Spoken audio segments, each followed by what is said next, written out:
নমস্কার বন্ধুরা, আমি অরিন্দম চলে আসলাম আজকে এই মুহূর্তে বিরাট একটা আপডেট নিয়ে। ওবিসি মামলার কিন্তু বিরাট গুরুত্বপূর্ণ আপডেট নিয়ে। রাজ্যে কিন্তু থমকে গেল পুরো নিয়োগ প্রক্রিয়া, সেটা কিন্তু অনেকদিন আগে ছিল, তবুও কিন্তু সরকার নিয়োগ প্রক্রিয়া চালানোর চেষ্টা করছিল। এবার কিন্তু হাইকোর্ট থেকে টোটাল নিয়োগ প্রক্রিয়াটা কিন্তু বন্ধ করে দিল। আচ্ছা, আমি একটা কথা বুঝতে পারছি না, আপনাদের কেসের জন্য কি নিয়োগ কি চলবে না? যদি হয়ে থাকে সুপ্রিম কোর্ট কেন শুনানি করছে না, কেন স্টে অর্ডার করছে না?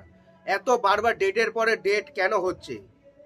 রাজ্য সরকারের নিয়োগ করতে চাইছে, রাজ্য সরকার নিয়োগ করতে পারছে না।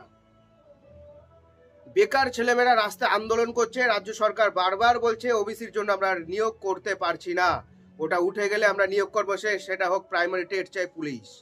পুরো নিয়োগ প্রক্রিয়া থমকে। তাহলে কেন সুপ্রিম কোর্ট শুনানি করছে না? বুধবার আদালতে ভার্চুয়ালি হাজিরা দিলেন মুখ্য সচিব মনোজ পান্থ। তীব্র ভর্ৎসনা করলে দুই বিচারপতি তপব্রতী চক্রবর্তী জানতে চান, আদালত স্পষ্ট নির্দেশ দিয়েছিল সমস্ত নিয়োগ প্রক্রিয়া বন্ধ থাকবে। আদালতের নিষেধাজ্ঞা সত্ত্বেও ওবিসি শংসাপত্রের ভিত্তিতে সরকারি চাকরিতে নিয়োগ প্রক্রিয়া চালানোর আদালতে চরম ভর্ৎসনার মুখে বললেন রাজ্যের মুখ্য সচিব মনোজ পান্থ। বুধবার আদালতে ভার্চুয়ালি হাজিরা দিয়ে ভুল স্বীকার করলেন তিনি। সঙ্গে জানান ভবিষ্যতে এই ভুল আর হবে না। 2010 সালের পর থেকে পশ্চিমবঙ্গে জারি করা ওবিসি সার্টিফিকেটের ভিত্তিতে কাউকে নিয়োগ করা যাবে না বলে গত বছর নির্দেশ দিয়েছিল কলকাতা হাইকোর্ট। সেই রায়কে চ্যালেঞ্জ করে সুপ্রিম কোর্টে গেছে রাজ্য সরকার, কিন্তু হাইকোর্টের রায়ে কোনো স্থগিতাদেশ দেয়নি আদালত।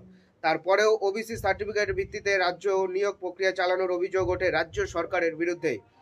বিষয়টি আদালতের নজরে এলে মুখ্য সচিবের বিরুদ্ধে আদালত অবমাননা রুল জারি করেন বিচারপতি তপব্রত চট্টোপাধ্যায় ও বিচারপতি রাজশেখর মান্তার ডিভিশন বেঞ্চ।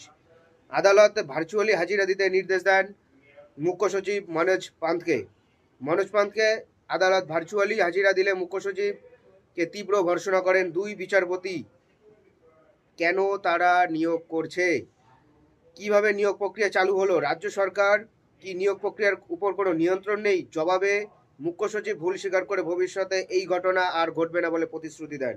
আদালতের নিষেধাজ্ঞা থাকা সত্ত্বেও 2010 সালের পর থেকে জারি ওবিসি শংসাপত্রের ভিত্তিতে কোঅপারেটিভ সোসাইটি নিয়োগ প্রক্রিয়া চালানোর অভিযোগ ওঠে রাজ্যে। 2010 সালের পর জারি ওবিসি শংসাপত্রের ভিত্তিতে নিয়োগ প্রক্রিয়া চালানোর নিষেধাজ্ঞা জারি করে দেয় কলকাতা হাইকোর্ট। একসঙ্গে সমস্ত শংসাপত্র বাতিল করে দেয় আদালত। সেই রায়কে চ্যালেঞ্জ করে সুপ্রিম কোর্টে গেছে, বাট সুপ্রিম কোর্টের কেস তো উঠছে না। রাজ্য সরকারে, আর হাইকোর্ট নিয়োগ প্রক্রিয়া বন্ধ করে দিয়েছে। আবার কি বেকার ছেলেরা তোমরা রাস্তায় পচে মরো? কি বলবো, কিচ্ছু বলার নেই।